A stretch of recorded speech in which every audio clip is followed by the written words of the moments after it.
Shallet is top 4 in Dragon Ball Legends right now, and I can prove it. Now hold on. You guys getting validated right now. Slow down, boys, slow down. And you guys behind the screen saying, oh my god, what is Zakashi talking about now? There's no way he actually thinks that. Everybody slow down, calm down. This isn't my opinion I'm showing you. The words that just came out of my mouth earlier, it isn't my opinion per se, but it's an opinion I can understand once you hear an explanation. A lot of you guys are very strict on only accepting top 10 lists, which means every time you look at a tier list, you're always thinking about numbers and orders. But this way of tier listing, I really appreciate, and I wanted to have a discussion on it because it might give a lot of you guys more peace of mind when you go into PvP, because you be hearing a lot of opinions that go against what your experience is, and you can't really justify it. And unfortunately, most creators only do top 10 tier lists. So when you're trying to fight against the masses, a lot of them don't have minds of their own. They only base things off what creators say. But your experience can definitely go against what people say. Anyways, I've got this tier list here from He. If you don't know who this is, he is the world champion of Dragon Ball Legends. He won the tournament that all of us could have participated in Japan against Dean. He's that guy. And if I'm not mistaken, he's also grinding for #1 in ranked PvP right now for this season. I think that's because they're going to be putting people's names in the news if you rank within the top 100, but he's going for #1, so give him your support. Anyways, let's look at this tier list. He said he's played about 800 matches this season, and you can see he's got S tier, A tier, and B tier. He's got 10 characters in the tier list, but he's done it in a different way, and just so you guys know, this is ordered. I asked him personally if they're ordered, and he confirmed yes, the tiers are ordered, but the system he's using might make you think there's no way he thinks that, because a lot of you guys can see the idea that Shallot, most people are saying that he's not that great. Anyways, Trunks and Gohan #1, Ultra Gogeta Blue #2, they're 1 and 2 in S tier. Then we go down to B tier, we've got Broly, and we've got Super Saiyan God Shallot 3 and 4, and then we got the B tier, we've got Blue Rose, Pan, Goku Black Rose, so the yellow transforming one, Super Saiyan 2 Gohan, Cell, the one that got a Zenkai, and the legendary Super Saiyan Broly. Now given he's Japanese, he's on the Japanese side of the world, Twitter, so he's not necessarily someone a lot of people would always look to interact with because he just wouldn't show up. But in this case, there's been a lot of people chiming in, and I'm not gonna lie, his opinion definitely holds a bit more weight since he's actually the world champion. I'm not saying he's objectively right, but as someone who's played for 8 years, this guy's a gamer. I saw him play in the world championship, he's actually better. Anyways, he's been replying to some things, so I want to show you the things that he's been saying. So like I showed you before, I already told you, I asked him if they are positioned. He said of course. Someone replied to me and asked him, if I may ask, why are you so high on Shallet? I do not own the character, keep this in mind. And then he responds, Shallet is not used as the main attacker. Basically, just remember it's a translation, so it's not always going to be accurate. She, should be he, is a character who switches in at the end of combos and aims for more combos using specials and finishes. And instead of trying to apply your own logic to the tier list, you take his logic and apply it to the tier list. It's more of a thinking exercise. Can you rationalize what he's saying to make it make sense? And if you can't extract how this tier list is being processed, you might be failing the class right now. But I'll explain to you right now.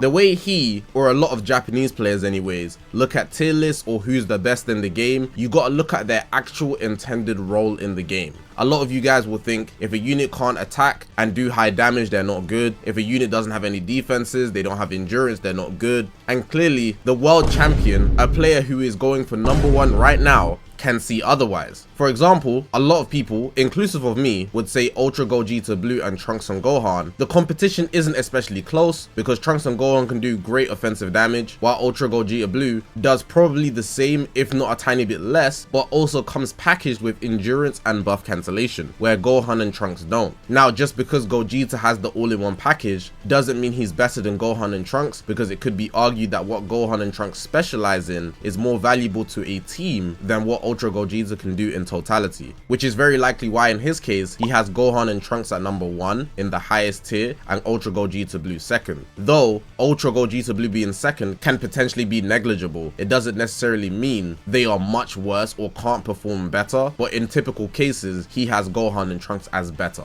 which is a conversation I've always been open to, but I don't imagine the majority of you are looking to agree to, especially because of the active gauge. Now let's go to the A tier like he mentioned. A lot of people don't have Shallet in the top 4 at all, even top 5, inclusive of me. And my logic is that he's just not consistent. But then if you use him for his Specialty, which is basically his blue card, though you will be gambling. You just prioritize the fact that he does damage on his blue card. He'll often get the penetrate damage from my experience, but it could be one of any of the 4.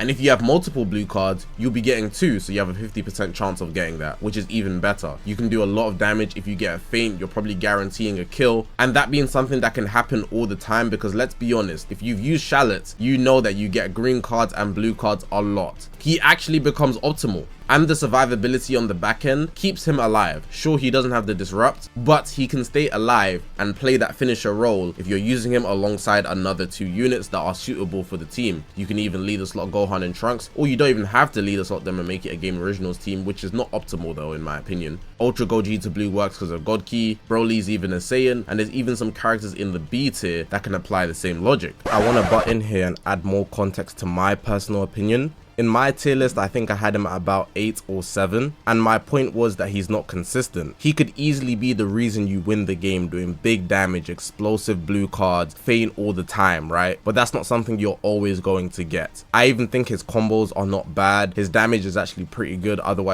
his damage is actually pretty good, even though a lot of people feel otherwise. People also think his defenses are not great. I think they're good enough, but they could have been better. But there are cases where he literally feels like the greatest thing in the game when you're getting good RNG. Emphasis on when you're getting good RNG. Otherwise, it's not looking great for him. But I was trying to emphasize that him being at 8 doesn't mean he's much worse than anybody ahead of him, which is what I'm also seeing here with his tier list, and I want you guys to take away after you're done watching this video. Hopefully that makes sense, as I really feel like numbered tier lists do not do characters justice, but they're so simple and easy to understand, so a lot of people want to consume them fair and square. They don't want to do much processing, and it also makes it easy to disagree with someone too. So an example would be Legendary Super Saiyan Broly at the 10th spot where Pan is above him. Now in my opinion, I can see this straight away, but a lot of you guys might be like, what the hell? A logic I like to apply is, if you have anybody in the top 4, why do you need Legendary Super Saiyan Broly? And when you start thinking of that, the role that he plays just becomes less valuable. Again, the positions can be very negligible. It's not huge gaps, but it makes it seem like that when you do a numbered tier list, which makes a lot of people go into a literal meltdown, which is not what tier lists are meant to do, but it's what it displays, so people want to argue them very strongly. But in this case, it should be very apparent that Pan plays a supporting role where she breaks combos and supports the team offensively. Not in terms of the damage she does, she actually gives buffs to her allies. And that can be more valuable for attackers that already do greater damage than the Legendary Super Saiyan Broly, which is why Broly can be in the B tier as opposed to the A tier or above anybody else in the B tier. I can see the argument. I'm not saying you have to agree with it, but it's another way of thinking. And if you keep in mind that the spaces are very, very small between each unit that's listed here, you won't be going too much into a meltdown about the tiers, and you can see more of the arguments. So instead of just applying what you think, it's always good to think, what does this person think, and why is the tier list like the way it is? Now, I should have mentioned this earlier, but I was able to deduce it by myself, but regardless of that, I am still making assumptions. But he made this tweet here: S tier can destroy the opponent's team single-handedly, so there's only 2 characters in his eyes that can consistently do that. A tier has strengths that B tier characters can't achieve, so Broly's transformations and Shallet's blue cards ending attacks with special moves consistently, the feint aspect, the no switching, I can easily see that. And B can contribute to the team's victory, disruption, damage, support, combo stealing, long combos. Like I already mentioned with Pan, the support aspect there makes a lot of sense, and the Legendary Super Saiyan Broly, long combos, combo stealing aspect, stopping the enemy from switching out, applying what they're specialized in doing, and then ordering them to give a more realistic approach to PvP, as PvP will have a lot of nuance. People don't have all characters, so they're making things work in certain ways, and again, your experience could be very different to what people are saying, so one character just being ahead of the other doesn't necessarily mean they're hugely better.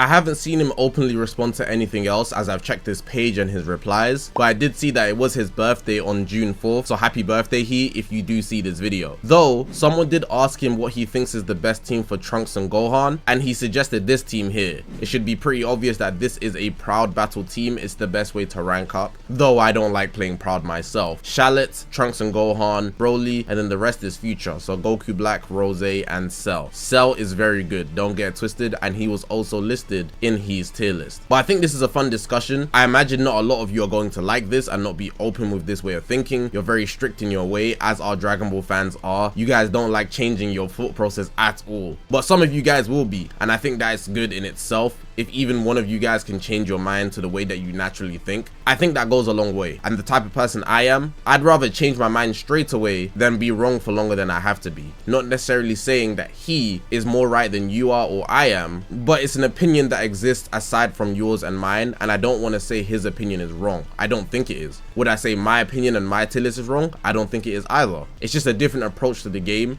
and potentially a more or lesser accurate depiction of what PvP looks like. The point being, numbered tier lists don't give you the best representation because it makes it seem like units are a lot worse than other units based on the numbering system. But let me know you guys' thoughts. I think it was worth the video, so I posted one, as I know tier lists can get really heated. But hearing it from somebody that won the world championship in front of all of us, I think he's a good messenger and definitely does validate a lot of people, but I don't think you should weaponize his opinion to justify your opinion. But hopefully you guys did enjoy this video. If you haven't already, make sure to press the subscribe button. We're on this grind to 200,000 subscribers. I appreciate you guys for watching, man. My name is Zakashi, guys, and I will see you guys in the next one, man.